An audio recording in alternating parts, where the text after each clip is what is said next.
Neighbors woke before sunrise to the sound of 1,050 motorcycles rolling slowly through the quiet suburban streets of Redwood Hills, California, while exhausted police officers stood helplessly beside flashing cruisers and watched an endless river of chrome and leather surround the small yellow house belonging to a retired firefighter who saved a dying dog from a burning garage only hours earlier. The engines shook windows, coffee cups rattled across kitchen counters, children pressed faces against curtains while headlights flooded the sleepy neighborhood in white and amber waves stretching block after block beneath cold morning fog. Nobody in Redwood Hills had ever seen anything remotely like it, not during riots, not during elections, not ever.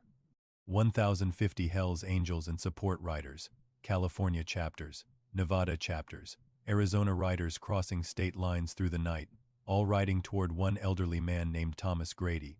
At the center of the convoy rode a giant biker with a shaved head and silver beard named Boone Keller, his leather vest soaked dark with smoke and dried firefighting foam from the night before. His expression never changed once during the ride, not even slightly, because somewhere deep inside Boone's chest sat a terror he could barely process yet, the kind of terror that only comes from almost losing family, specifically his dog, a massive German shepherd named Ranger. The dog trapped inside a burning garage while flames climbed the walls and exploding paint cans turned the night sky orange over Redwood Hills. Everyone else backed away from the fire, everyone except Thomas Grady. Now Boone rode through the freezing dawn leading an army toward the old firefighters' neighborhood while terrified property investors locked themselves inside luxury offices realizing too late that they had threatened the wrong elderly man. 3 black SUVs sat abandoned outside Benton Property Group headquarters downtown. Nobody bothered guarding the building anymore. Because Carl Benton already understood the situation spiraling toward him, and for the first time in his entire career, the wealthy developer felt genuine fear tightening inside his throat. Not fear of violence, fear of exposure, fear of public hatred, fear of thousands of furious bikers discovering exactly how many elderly homeowners he bullied into surrendering their properties. The convoy kept coming, street after street, block after block, motorcycle headlights glowing through the fog like a moving wall of steel and vengeance while local news helicopters circled overhead broadcasting the impossible scene live across Southern California. One old woman standing barefoot on her porch whispered the same sentence. Everyone else was secretly thinking, what did Tom Grady do? But to understand why more than 1,000 Hells Angels descended on Redwood Hills before dawn, we need to go back to the cold November night when retired firefighter Thomas Grady smelled smoke drifting through his neighborhood and heard a dog screaming inside the flames. The fire started at 11:42 p.m. Fast fire, the dangerous kind, gasoline, paint thinner. Wood beams dried brittle from decades beneath California heat. Thomas Grady recognized the smell immediately while sitting alone inside his kitchen drinking stale coffee beside old photographs of his late wife. Even retired firefighters never stop hearing danger properly. Smoke changes people permanently. The old man stood carefully from the table while wind rattled dead leaves against the windows outside. 68 years old, arthritic knees, partially deaf in one ear from a warehouse explosion back in 1994, but the instincts remained sharp. Thomas stepped onto his front porch beneath freezing fog drifting through Redwood Hills and saw black smoke rising 3 houses down the street near the abandoned Miller property. Then came the sound, a dog barking, desperate barking, the kind that immediately tells you something living is trapped and terrified. Thomas moved before, thinking, old firefighters do that sometimes. Training becomes reflex after enough years pulling people from burning buildings. The cold suburban street glowed orange ahead while flames exploded from the detached garage beside the Miller property hard enough to illuminate nearby houses beneath swirling smoke and flying embers. Neighbors already gathered outside wearing robes and winter jackets while someone screamed into a cell phone for emergency dispatch, but nobody approached the garage because the heat was horrifying. Paint cans exploded inside the structure every few seconds sounding like gunshots while thick black smoke poured upward through electrical wires and tree branches. Then the dog screamed again. Thomas froze instantly, not barking now, screaming. The sound punched directly through his chest because it reminded him too much of victims trapped during house fires years earlier. Someone yelled toward him, "Tom, stay back." Too late. The retired firefighter already grabbed a garden hose from the Miller yard and wrapped his old flannel shirt around his mouth automatically. Neighbors watched in horror while the 68-year-old man limped directly toward the burning garage through flying sparks and blistering heat. The side entrance collapsed inward seconds later. Flames rolled across the ceiling. The garage sounded alive now, wood cracking, metal groaning, glass exploding from heat pressure. Thomas shielded his face with one arm and disappeared inside anyway. The neighbors started screaming, because everybody there understood one terrible fact immediately. Old men don't survive fires like that. Inside the garage, smoke swallowed everything. Thomas dropped low automatically beneath the black clouds boiling overhead while heat scorched his lungs and visibility vanished completely. The world narrowed down to instinct, movement, sound, memory. And somewhere inside the inferno, the dog kept crying. Thomas crawled deeper through smoke and flames while molten plastic dripped from shelves above him onto the concrete floor. Then he found the animal, a huge German shepherd chained near the back workbench beside overturned motorcycles and burning fuel cans. The dog snapped wildly at first out of terror before Thomas reached through, smoke carefully gripping its collar. "You're okay," he coughed harshly. "You're okay now." The chain jammed. Of course it did. Thomas pulled harder while flames climbed the wall beside them. The garage roof groaned overhead. Not much time left. The old firefighter finally tore the chain loose using brute force and wrapped both arms around the terrified dog as another explosion rocked the building hard enough to knock tools from the walls. Outside, neighbors watched flames burst violently through the garage roof. Someone whispered softly, "He's dead." Then Thomas Grady emerged from the smoke carrying the massive German shepherd through flying embers while the entire neighborhood stared in absolute disbelief. The dog clung to him, trembling violently beneath soot and ash. Thomas collapsed onto the wet grass, coughing black smoke while sirens echoed closer through the freezing California night. The German shepherd refused leaving his side, not even for a second. That was the moment Boone Keller arrived. The biker roared onto the street alongside 6 other motorcycles just as firefighters began attacking. The blaze with hoses and foam. Boone jumped off his Harley before the engine fully stopped. "Ranger." The German shepherd immediately struggled free from Thomas's arms and sprinted toward the giant biker through smoke and flashing emergency lights. Boone dropped to his knees in the middle of the street, wrapping both tattooed arms around the terrified dog while emotion cracked visibly across his hardened face. The crowd fell silent because massive outlaw bikers are not supposed to look like that, relieved, shaking, nearly crying in public over an animal. But Ranger wasn't just a dog. He was Boone's last living connection to his dead brother. The biker finally looked toward Thomas standing nearby beneath flashing red emergency lights and drifting smoke. The old firefighter's hands shook badly from adrenaline and heat exposure while soot covered his gray hair and weathered face. Boone stared at him for a long moment. "You went inside for him?" Thomas coughed hard into his sleeve. He sounded scared. That answer changed everything. The firefighters finally contained the blaze just after midnight. Steam rolled across Redwood Hills beneath flashing emergency lights while smoke drifted through the quiet suburban streets carrying the bitter smell of burned wood, melted plastic, and gasoline. Neighbors stood wrapped in blankets watching the destroyed garage collapse inward piece by piece beneath hissing water hoses and falling embers. Thomas Grady sat alone on the curb near the ambulance, refusing oxygen treatment while soot stained his weathered hands black and gray. His lungs hurt, his knees hurt worse, but neither compared to the familiar emptiness waiting for him back inside his house once the excitement disappeared. The old firefighter stared at the emergency crews silently while Ranger, the giant German shepherd, refused leaving his side even though Boone Keller repeatedly called for the dog to return. The animal stayed pressed against Thomas's leg, trembling beneath damp fur and smoke residue. Boone finally approached, slowly carrying 2 paper coffee cups from a nearby gas station.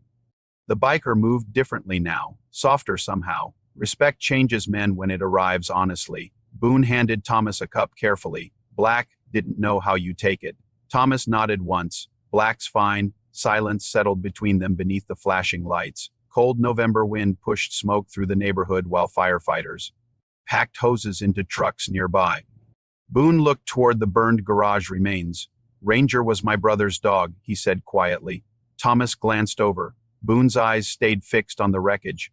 "My brother died 6 years ago." The biker swallowed once before continuing. "Dog's all I got left of him." That sentence landed heavily between them, because lonely men recognize each other almost immediately. Thomas understood that kind of grief perfectly. The retired firefighter slowly pulled an old photograph from his wallet. A smiling woman standing beside a younger version of himself wearing firefighter turnout gear beneath California sunlight. My wife Boone studied the photograph carefully. She passed?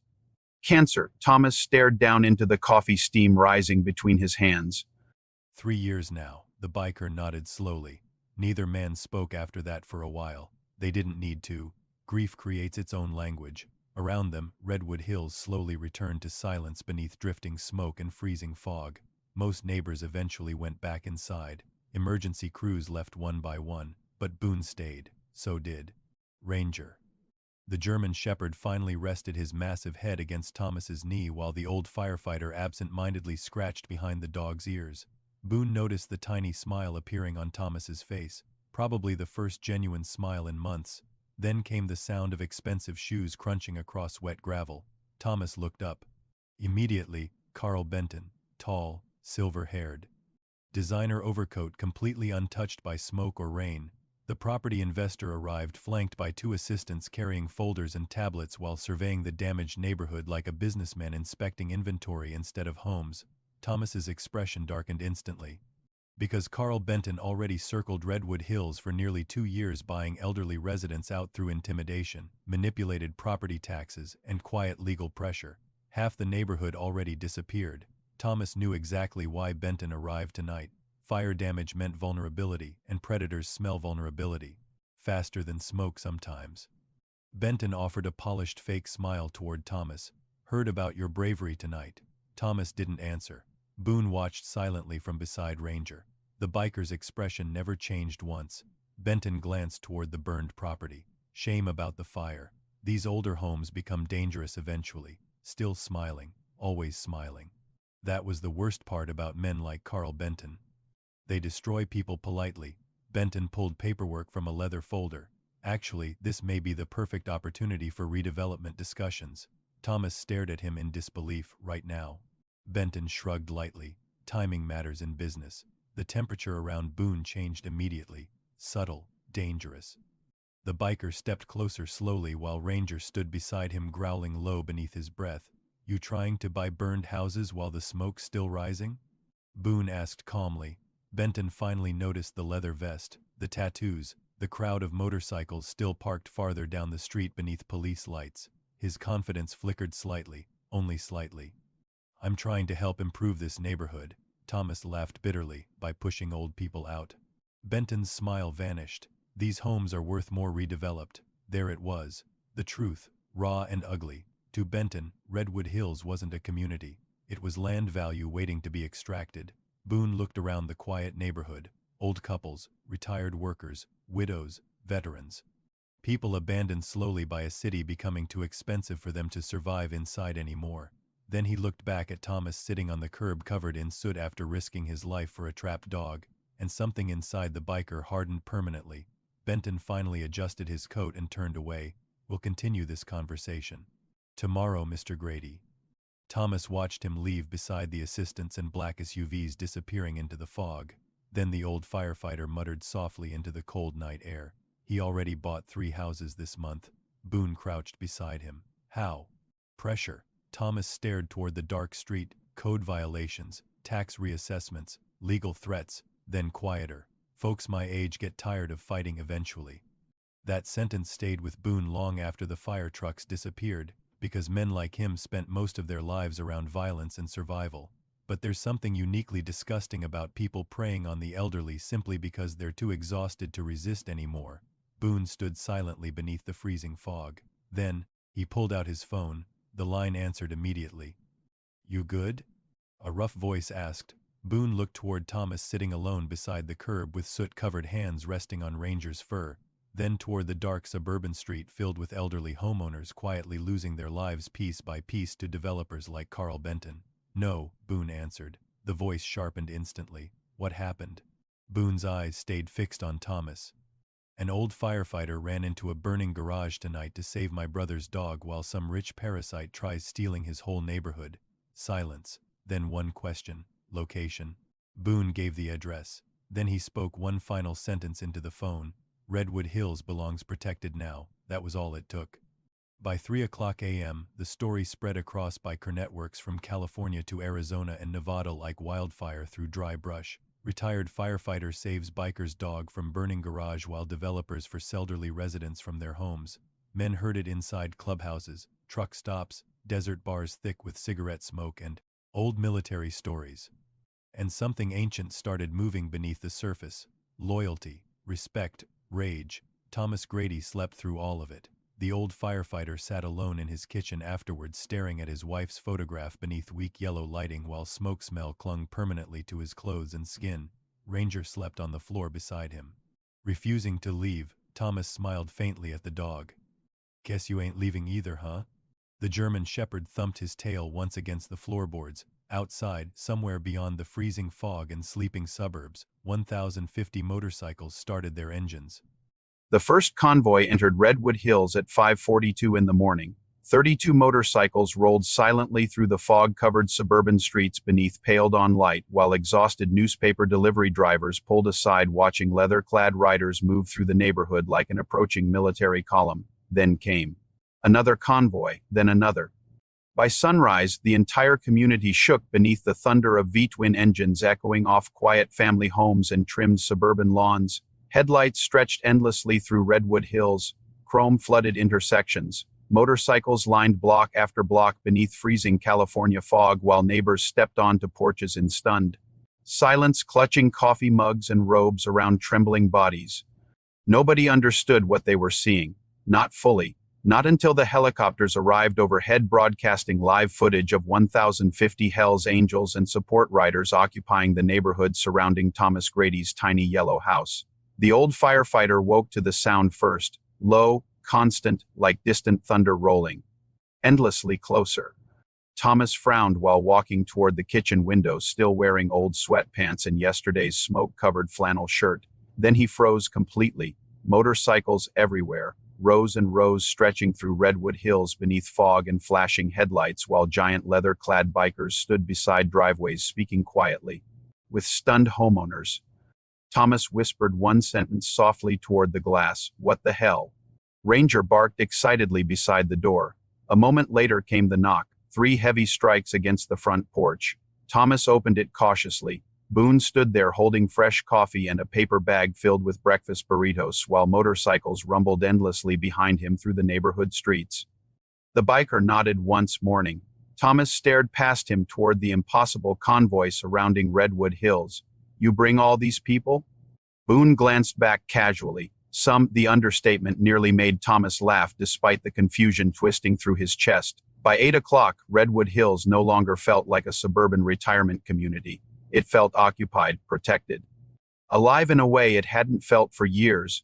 Bikers repaired fences, delivered groceries to elderly residents, cleared burned debris from the Miller property without being asked. Veterans organizations arrived with food trucks and medical trailers. Someone repaired Mrs. Donnelly's wheelchair ramp 2 houses down before breakfast finished. Another crew cleaned graffiti from abandoned homes Benton acquired months earlier. The neighborhood transformed beneath coordinated chaos fueled entirely by loyalty and outrage. Thomas stood silently on his porch watching it happen beside Boone. "You people always this crazy?" Boone grinned faintly beneath his silver beard. "Only for family." That word hit Thomas harder than expected. Family. The old firefighter hadn't heard himself described that way since his wife died. Loneliness changes people quietly. Days blur together. Houses become tombs filled with photographs and silence. Thomas spent 3 years drifting through empty rooms listening to television noise just to avoid hearing grief echo back at him from the walls.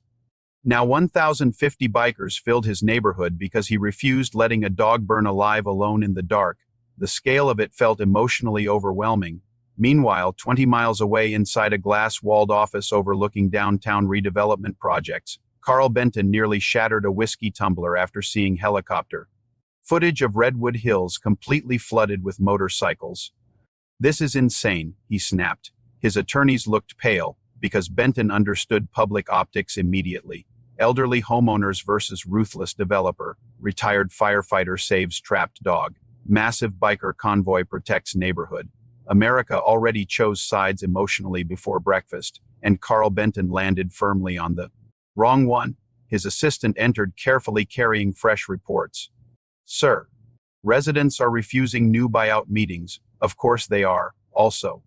The assistant hesitated. Reporters are investigating your tax reassessment practices. Silence swallowed the office instantly. Because hidden beneath Benton's polished image sat ugly truths, manipulated code enforcement, pressure campaigns against elderly homeowners, backroom deals lowering property values before acquisitions, legally great tactics thriving only because victims stayed isolated and afraid, but isolated communities stopped staying quiet once somebody powerful stands beside them. That terrified Benton more than the bikers themselves. Back in Redwood Hills, Thomas slowly walked the neighborhood with Ranger while rows of motorcycles idled beside sidewalks beneath cold morning sunlight finally breaking through the fog. Everywhere he looked, bikers helped people. One group repaired storm gutters, another unloaded. Donated groceries for widows living alone. Some simply sat listening to elderly veterans tell stories nobody cared hearing in years. The atmosphere felt strangely peaceful despite the intimidating scale surrounding it. Thomas stopped beside an older woman named Mrs. Holloway watching three tattooed bikers repair her mailbox. The widow smiled through tears. Nobody's helped. This street in years, Thomas looked around slowly. She was right. Developers circled the neighborhood for so long people forgot what community actually felt like anymore. Then Carl Benton made the mistake destroying everything. Just after noon, 3 black SUVs entered Redwood Hills escorted by private security contractors and city officials carrying redevelopment paperwork. The moment Benton stepped onto the street, the atmosphere changed instantly. Conversations stopped, engines idled softly. Hundreds upon hundreds of bikers turned toward him simultaneously beneath pale California sunlight. That kind of attention affects human beings on a primal level. Benton felt it immediately. Still, he forced himself forward toward Thomas standing beside the burned garage remains. This neighborhood is becoming unsafe, Benton announced loudly. Nobody answered, which somehow felt worse. Benton held up legal documents dramatically. Several properties already signed redevelopment agreements. Thomas stared at him coldly. You manipulated old people into signing paperwork they didn't understand. Benton smiled thinly. Business requires difficult decisions. Boone stepped forward. Slowly beside Ranger, the German shepherd growled instantly. The biker's voice remained calm. No, then quieter. Greed requires difficult decisions. The silence afterward felt dangerous enough to stop breathing itself. Television cameras filmed everything live from the sidewalks now. Benton realized too late he no longer controlled the narrative. Not legally, not emotionally, and definitely not physically. One elderly resident suddenly stepped forward from the crowd holding old paperwork with trembling hands, then another, then more, fraudulent contracts, manipulated reassessments, threat letters, years of hidden intimidation finally surfacing publicly because people no longer felt alone. Benton's face slowly lost color. The empire around him started cracking in real time. And somewhere deep inside his chest, fear finally arrived fully. The collapse started 48 hours later. Fast collapse, violent collapse. The kind that only happens when powerful people suddenly lose control of fear. Carl Benton woke Wednesday morning, 2 federal investigators carrying boxes out of Benton Property Group headquarters beneath flashing news cameras and screaming reporters crowding the sidewalks outside downtown Los Angeles. Tax fraud, elder abuse lawsuits, manipulated reassessment schemes targeting fixed-income homeowners, illegal partnerships with code enforcement contractors.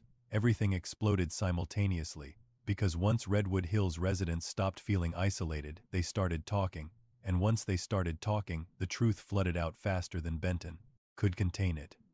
Television screens across California showed helicopter footage of investigators raiding Benton offices while headlines rolled non-stop beneath the footage. Property investor under investigation after elderly homeowner scandal. Retired firefighter at center of national story. Hell's Angels continue occupying Redwood Hills. The country became obsessed overnight. But the bikers weren't the emotional center of the story anymore. Thomas Grady was the old firefighter, the widower, the man who ran into flames for a trapped dog while wealthy investors quietly tried erasing his neighborhood from existence. America understands that kind of hero immediately, especially older Americans, veterans organizations. Publicly backed Thomas within days. Retired firefighters from 3 states arrived in Redwood Hills bringing supplies and construction equipment. Truckers delivered food.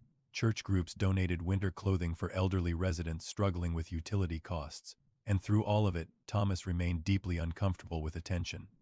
The old firefighter stood on his porch Thursday morning watching tattooed bikers repair Mrs. Holloway's collapsed backyard fence while television crews filmed from the opposite sidewalk. Ranger sat beside him like a bodyguard. Thomas shook his head slowly. All this over a dog. Boone leaned against the porch railing beside him. No. Thomas looked over. Boone's eyes stayed fixed on the neighborhood. All this because you ran toward fire when everybody else backed away. The sentence hit hard because Thomas understood exactly what Boone meant. Real courage rarely announces itself dramatically. It simply moves before fear finishes speaking. That's what firefighters learn first. Not bravery, responsibility. The old man looked down the suburban street slowly. Rows of motorcycles lined both curbs beneath cold California sunlight. Children waved at bikers from porches now. Old veterans sat outside talking beside chrome Harleys while music drifted softly through the neighborhood from portable radios and idling engines. Redwood Hills no longer felt abandoned. That frightened Carl Benton more than the investigations themselves. Communities fight harder once they remember what belonging feels like. Benton sat inside a temporary legal office 30 miles away staring at television coverage with exhausted hatred burning behind his eyes. Every channel showed the same images. Thomas Grady carrying Ranger from the flames, bikers protecting elderly homeowners, residents, holding up fraudulent paperwork beside reporters. The entire narrative turned against him permanently. One attorney removed her glasses slowly. You need to settle immediately. Benton slammed his fist onto the conference table hard enough to rattle water glasses. I built half this county. The attorney stared directly back at him. No, she answered quietly. You bought it. Silence. Swallowed the room after that. Because deep down, Carl Benton understood the terrible truth finally catching him. He spent years treating elderly communities like weak prey because nobody powerful ever stood beside them long enough to matter. Now 1,050 bikers stood beside Redwood Hills, and suddenly his victims looked impossible to intimidate anymore. Back in the neighborhood, something beautiful started happening beneath all the chaos. People came outside again. That sounds small, but loneliness kills communities long before bulldozers arrive. For years, Redwood Hills residents stayed hidden indoors watching neighbors disappear one house at a time beneath Benton's pressure campaigns. Now the sidewalks felt alive again. Block parties appeared spontaneously. Grills smoked beside driveways. Children rode bicycles past endless rows of parked motorcycles while giant leather-clad bikers waved like uncles instead of criminals. One afternoon, Thomas walked slowly beside Ranger through the neighborhood and realized something almost painful. He couldn't remember the last time Redwood Hills sounded happy. Mrs. Holloway stopped him near the mailbox repairs. The old widow pressed a trembling hand against his arm. You saved us too, Tommy. Thomas frowned softly. I saved a dog. The widow smiled sadly. No. Then she gestured toward the neighborhood surrounding them. You reminded people we still matter. That sentence nearly broke him emotionally, because after his wife died, Thomas slowly convinced himself he stopped mattering too. That's what grief does to older men sometimes. It shrinks life quietly until entire weeks pass without anyone truly seeing you anymore. Now thousands of strangers crossed state lines because he refused letting something helpless burn alone. The scale of it felt overwhelming. Then came the storm. A brutal winter storm rolled into Southern California late Friday night, bringing freezing rain and violent wind hard enough to tear branches from trees across Redwood Hills. Several elderly homes lost power immediately. Roof leaks started. Flooding spread through older properties already damaged by years of neglected maintenance. Benton refused addressing before buyouts, and without hesitation, the bikers mobilized instantly. Generators appeared from nowhere, portable heaters, blankets, construction crews. Thomas watched in stunned silence while tattooed bikers worked through freezing rain repairing elderly homes by flashlight beneath roaring wind and motorcycle headlights. Nobody complained. Nobody stopped. One biker from Arizona spent for straight hours fixing a leaking roof for an 82-year-old Korean War widow he met only that night. Another crew rebuilt storm drainage beside the Grayson property before floodwater reached the front door. The neighborhood transformed into something resembling a wartime relief operation powered entirely by loyalty. Thomas finally pulled Boone aside near midnight while rain hammered the street around them. Why are they doing all this? Boone looked genuinely confused by the question. You saved Ranger. Thomas shook his head hard. That dog ain't worth this. Boone's expression darkened slightly. No, then quieter. You are. The rain kept falling around them while those words settled heavily into Thomas Grady's chest, because nobody had spoken to him like that in years, not since his wife died holding his hand. Inside a hospital room smelling like antiseptic and hopelessness. The old firefighter looked away quickly, pretending rainwater caused the tears suddenly burning in his eyes. Later that night, Boone found Thomas sitting alone inside his kitchen, staring at old photographs again while Ranger slept beside the table. The biker placed a thick envelope gently beside the coffee cup. Thomas frowned. What's this? Open it. Inside sat legal documents. Community protection agreements. Historic residential preservation filings. Emergency grants funded through veteran organizations and biker charities. Every remaining elderly homeowner in Redwood Hills now had legal protection preventing forced redevelopment acquisitions. The entire neighborhood, safe permanently. Thomas stared at the paperwork speechlessly. Boone leaned quietly against the doorway. No more buyouts. The old firefighter's hands trembled slightly, turning pages. No more threats. Thomas swallowed hard. No more people getting pushed out because they got old. The room went silent except for rain tapping softly against kitchen windows.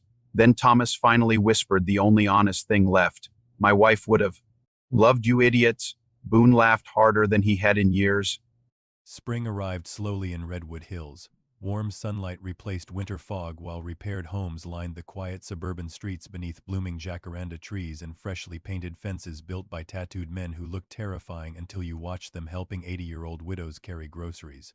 The neighborhood felt alive again. Not rich, not polished, protected, that difference mattered deeply.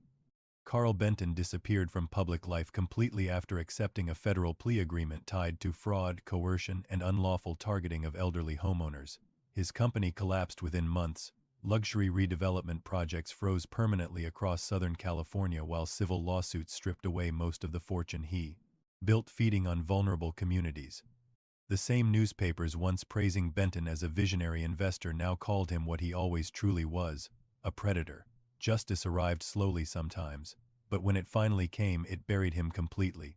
Thomas Grady never celebrated publicly. That wasn't his nature. When reporters asked how he felt watching Benton lose everything, the retired firefighter answered quietly while repairing an old mailbox beside his front yard. Maybe people should stop mistaking elderly folks for weak folks. Simple, honest, devastatingly true.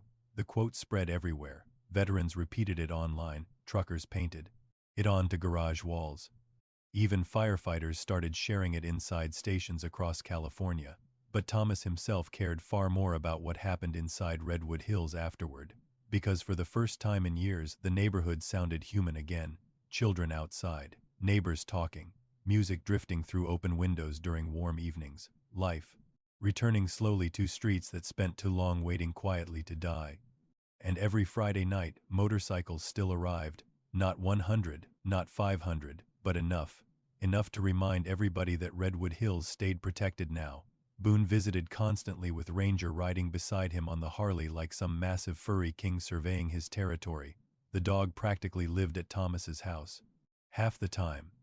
The old firefighter pretended complaining about it while secretly buying expensive dog treats from the grocery store every week.